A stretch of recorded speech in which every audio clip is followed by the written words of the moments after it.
Welcome to the Man of Recaps. This is Arcane, Season 1. Welcome to Piltover, the city of progress, where scientific advancement has made everyone's life better. Everyone, that is, except the poor people who live across the river in the Undercity, which is a real bad neighborhood. This is the story of two sisters from the Undercity, Vi, who's had to grow up real tough, and her little sister Powder, who's still kinda soft. They and their friends are small-time thieves who just got a lead on a big score in the upper city stealing science stuff. But when Powder finds these strange blue orbs, they steal something more important than they realized. On the way out, she drops one, and it causes a massive explosion! So they've just become Piltover's most wanted. One of their friends blames Powder, she's bad luck, calls her a Jinx. Now the Undercity is mostly a den of scum and villainy, except for Vander, the girl's adopted father, who's a real good guy, a community leader trying to keep honor among thieves. But after the girl's explosive burglary, the enforcers are cracking down hard. The chief of police is a good cop who's worked a long time with Vander, but she's like, hey, my bosses are breathing down my neck, someone's gotta take the fall for this. The science lab that was broken into belongs to a young inventor, Jayce Tallis. He was experimenting with these orbs, which contain magical arcane power. He knows it's possible to harness this power because when he was a kid, he was saved by someone using it.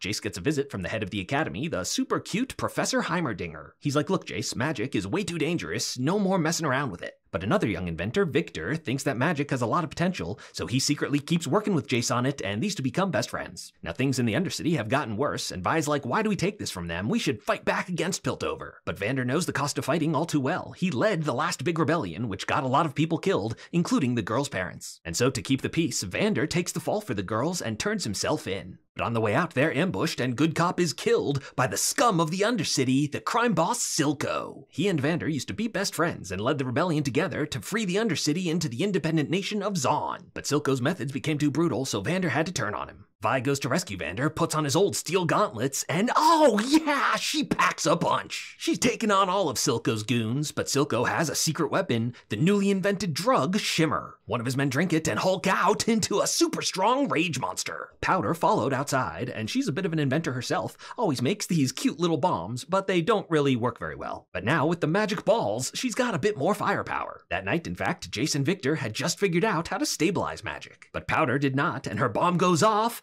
Boom! Epic explosion! Yeah, that was sweet! Powder's excited she saved the day, except she kinda didn't though. Her explosion killed all of her friends! Oh god, scarring! Vander fell into a bunch of shimmer, and hulked out himself was able to save Vi. But now Vander dies. For good, it seems. So Vi is pretty upset with her sister, calls her a Jinx. She runs away to go cry herself, leaving a devastated Powder feeling abandoned. And before Vi can get back to her sister, she's grabbed by one of the cops. It's the dirty cop that was paid by Silco to set up the ambush, but he didn't know his boss would be killed, so now he feels bad. He takes Vi off to jail to save her life from Silco. So a devastated Powder is found by Silco, who tells her what she needs to hear: it's okay. Now there's a bit of a time jump, as Jayce's hex tech has taken off, turned Piltover into even more of a magical steampunk utopia. But the Undercity's worse than ever, fully under the thumb of Silco. It's a dirty, crime-punk dystopia where Shimmer has taken over. Silco's gang is shipping Shimmer when they're attacked by a rival gang, the Firelights, who ride around on cool hoverboards. But the shipment is guarded by Silco's new top enforcer.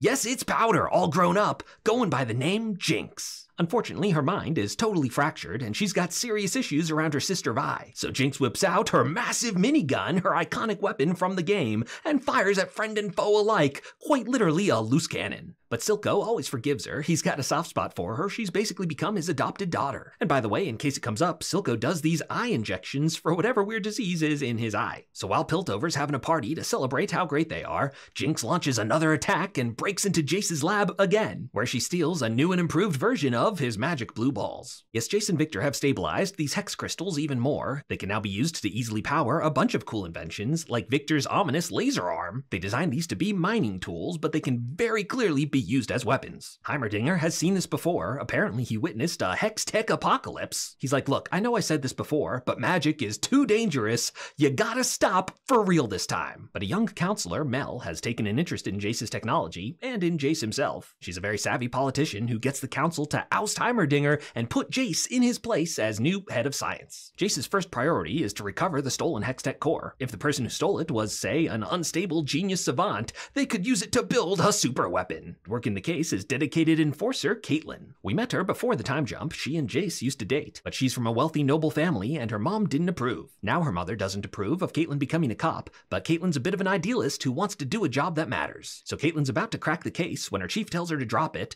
Yes, it's the dirty cop from before who is still paid off by Silco. Caitlyn keeps working off the books, but she doesn't know the Undercity. She gets a lead about a prisoner who could help her. Yes, it's Vi. They make a deal to get her released if she helps with this investigation. So these two hit the Undercity, and it's the classic thing where opposites attract. Vi calls Caitlyn Cupcake, and alright, let the shipping begin. Vi tracks down Silco's right-hand woman, but she's got a shimmer-powered robot arm. Well, that's gonna be a problem. But Caitlyn saves her with a sniper rifle. Yes, her iconic game weapon. When Jinx finds out her sister's alive, it messes her up even more than normal. So she lights up a signal flare, because her sister said she would always find her. And indeed, it works. Yeah, sisters reunited. But Jinx freaks out when she sees Caitlyn. It's like, wait, sis, you're working with the cops to arrest me? And before Vi can explain, the Firelights bust in for a big ol' fight. They manage to grab the Hex Core and take Vi and Caitlyn prisoner. But the Firelights' mysterious leader is none other than her old friend Echo that she used to roll with as a kid. He's got a Robin Hood thing going on, fighting Silco to save the Undercity and living in a big treehouse. He and Caitlyn make a plan. He'll return the Hex Core, they'll get the enforcers to arrest Silco and make a better future for everyone. But as they're crossing the big bridge,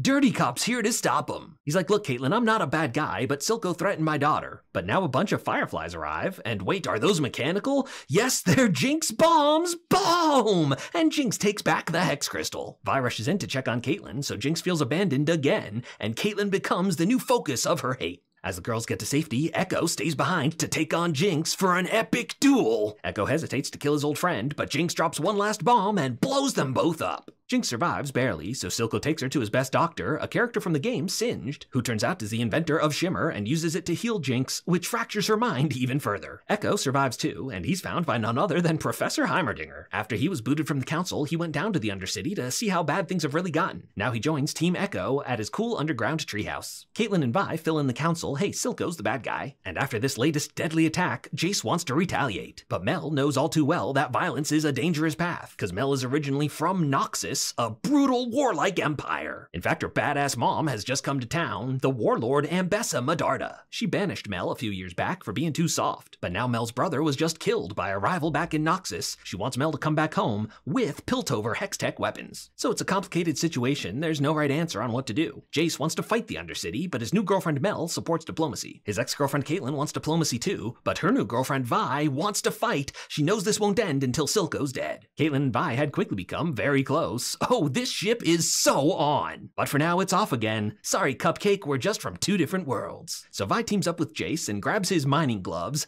Yeah, I could punch people with these. And these two raid one of Silco's bases, now using their iconic weapons from the game. Jayce built a massive Hextech hammer that transforms into an awesome laser cannon. But it's not so awesome when he hits an innocent kid. Jayce goes to see his old friend Victor, like, hey, maybe Heimerdinger was right, magic is too dangerous. But Victor's had his own big plot where he's dying from his long-term illness. He built a magic Rubik's Cube, the Hex Core, that can theoretically heal organic matter, but he can't quite get it to work. He goes to see his old mentor from when he was a kid in the Undercity. Yes, it's Singed again. He's like, hey, have you tried Shimmer? It's kind of my answer to everything. So Victor injects his leg with Shimmer, and now the Hex Core responds to it. Oh, he's got a magic leg, better than ever. Victor's gonna do the rest of his body, but just then his assistant walks in and doesn't know she goes to save him. Oh, she's disintegrated. So Victor's also realized Hextech is too dangerous, but he and the Hex Core are now connected, and it seems ominous. So Jayce is ready to make peace, has a meeting with Silco, and he offers him exactly what he always wanted, for the Undercity to become independent, the nation of Zaun. And Jayce only has one condition: Jinx has to pay for her latest attack. He has to give Jinx up. Silco contemplates this dilemma, but Jinx overhears and feels betrayed again. Vi went for the rematch with his right-hand woman, and now with her Hextech gauntlets, beats her Shimmer arm. But Jinx was watching and knocks her out. Jinx brings her in for a mad tea party, where she's also got Silco tied up, but she also captured Caitlyn, and it's like, look sis, kill your new girlfriend to prove you like me more. Vi tries to reach her sister, like, Powder, this isn't you. And she's right, this isn't Powder. Powder's mind is too far gone. So she does what she does best and just starts shooting. When the smoke clears, Vi was not hit, but Silco was. But Silco's like, look, I wasn't gonna give you up. You're my daughter, Jinx, I love you. And even now he supports her. You're okay, just the way you are. Oh, Jinx, heartbroken. And so she decides it's time to fully let go of her old life, commits to being Jinx for good. And in fact, she's just finished building her Hex-Tech superweapon, her ult from the game, the Shark Bazooka. So just as the Piltover Council is voting for peace, Jinx is ready to watch the world burn, launches the biggest attack yet. And that's where Arcane Season 1 comes to an end. If you liked this recap, hit that subscribe button for more of the best recaps of TV and movies.